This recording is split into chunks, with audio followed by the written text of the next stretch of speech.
Welcome to this Travel Weekly webcast. I'm Ian Taylor and I'm joined by Mark Tanzer, Chief Executive of Abta. Welcome, Mark. Thank you, Ian. Mark's here to talk about Abta's travel convention, which will be held early in October. Mark, tell me, why should I come to the convention? Well, Ian, I think the travel convention has had a place in the calendar for a long time as a sort of forward-looking event, if I can put it like that, that sort of looks at what's happening in the world and then in our industry, and then very particularly what you can take out of that for your business. And I think there's never been a time really where at every level there have been sort of major questions to be asked, and the travel convention is a chance to have a discussion and maybe get some answers. I think also, what travel convention has always been very strong at is providing, a networking opportunity. Now that's been more difficult with purely virtual events. So I'm pleased to say that this year our convention, which is taking place at the East Winter Garden, which is in Canary Wharf in London, is a sort of hybrid event. So there you can attend in person or you can attend online.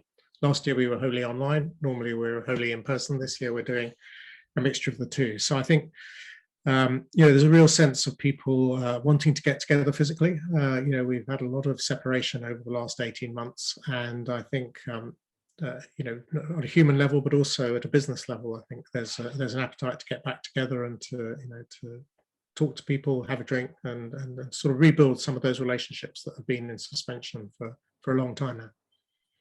How will that work then? The hybrid event, will people be able to interact if they're there in person, but if they're just taking part online, will they just spectate, or will they be able to be part of the discussion? No, I think that you'll be able to participate and put questions online, but obviously, where there's a live Q&A and so forth, the audience will be the physical audience will be in a position to be part of it as well. So we've got, we've got a very good selection of speakers, very interesting topics. We'll have industry panel discussions and questions from the audiences, both the remote audiences and the physical audiences. That structure of sort of looking at the world and the business really mirrors the content that we've got. We've got Graham Hales, who used to be a director of Interbrand, and Tom Johnson, who is the CEO of Trajectory, both of which are sort of brand and consumer behavior type organizations, saying, well, what's changed? What's happened through the COVID experience, not just through the COVID experience, but what's happened over the last 2 years that means that consumer behaviors may be different in the future, and how could that impact the way you're going to position your business? So that's the sort of how can I put it, as a sort of macro level. At the personal level, we've got Mohsin Zaidi, who is a barrister who's had a very interesting background, writes very humanly actually, and movingly about diversity and mental well-being. So the big things that we talk about in the world have come down to small things in terms of the way people live their lives. And of course, in the middle, we've got a number of, very powerful sort of industry leaders talking about, the challenges, but also the opportunities they see coming out of COVID and how they've dealt with adversity. We have Andrew Swaffield, who we remember from his days when he was running Monarch, but he's now the Chief Commercial Officer at Virgin. Talking about how they're meeting some of the challenges, sustainability, but commercial challenges as well. Elsa Pollard, who is the new CEO of NATO Travel Group in the UK and Europe. Elsa's taking up her position in November, but she's a kind of old Donata hand, if I can put it like that, sort of coming back into the UK. And again, they've got a really interesting spread of businesses, different types of businesses, very different business models, and interesting to see her take on how the market is developing. Suzanne Horner, I'm very pleased, is joining us. Suzanne is the CEO of Grey Doors, but also chairs the Business Travel Association. And of course, business travel is got a different recovery profile to leisure travel, and people talk, some of them gloomily, that now we've all learned to communicate on Zoom and Teams, will we ever go back to jumping into aeroplanes? Interesting to hear how that sector has been impacted and how they're responding, and what changes they may be making.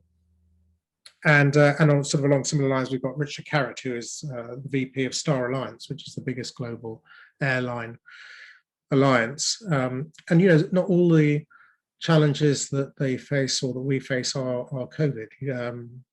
The big topic before, when we were in Tokyo a couple of years ago, was sustainability, zero carbon. How do we meet those commitments? And aviation is one of the sectors that's very much in the headlights in terms of what it's going to do to meet those targets, and also to take the customers on a journey where people feel they can enjoy the benefits of flying without a guilty conscience. So a lot of industry content there from different parts of the travel and tourism sector. We're titling it "Leading the Way." And I think what we were trying to capture there was, it is about leading in terms of a vision for the future and innovation, but it's also very much about personal leadership. It's how do you lead through a crisis such as COVID, and how do you lead an organization or an industry that is going through huge change, which we are. So I hope, my aspiration, and what I'm interested in hearing is yes, the big picture, the vision of what's done, but also just the personal stories of how individually people who've been right at the front line have reacted and had to lead other people through this. So I think in there's a bit of, I hope something for everyone. We want it to be inspiring and positive. There are a lot of challenges, we know that, out there still for the sector. Companies are got real problems, just to come through this.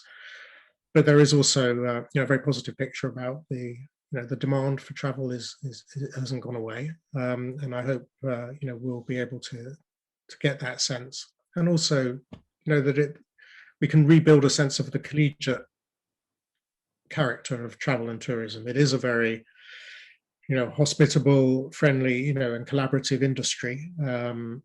Companies who can compete tooth and claw in one sector can very happily collaborate on big challenges like sustainability, and it's a very mature industry in that way. And I hope that the convention marks a sort of milestone of us being able to come back together and really work as one in our sector. Okay. The last time Andrew Swaffield addressed a convention, he got a standing ovation. I remember, I think it was 2016, wasn't it? So we'll see if he can repeat that. It's a lot to fit in a day. It sounds a packed agenda. You might have already answered this, but what do you most hope that people get out of the convention? I think, I guess a sense, on a personal sense, that you're not on your own. I think this has been a difficult period. It's also been quite a lonely time for people running businesses, and I think if the convention helps people think, well, actually, I'm not the only person who's had to face those challenges, whether they're on the personal level or the business level. And there are other people who are grappling with them and maybe having solutions that are interesting. Then that would be a good result that the delegates felt. Yeah, this isn't just me. This is something that has happened externally, and I can get support to manage it. And I think a vision of what travel can be in the future, and I think it can and has to be different. And I think if we can sort of see an emerging picture of how coming out of this crisis, we are in a position to meet some of the other opportunities that are there about, sustainable tourism, not just in terms of the carbon footprint, but in terms of impact on destinations. Then I think that will give great hope for the future. Okay, it's in Canary Wharf. it's on October the 13th, Wednesday. Am I right? That's correct. And people can register via the Abta Convention website. Can they still get the reduced rate? www.thetravelconvention.com. The reduced rate finishes on the 15th of September. So depending on when people see this, they may just get in time, but otherwise they're going to pay the normal rate. All right, you're going to have to extend it, Mark. Thank you very much indeed. Thank you very much, Ian.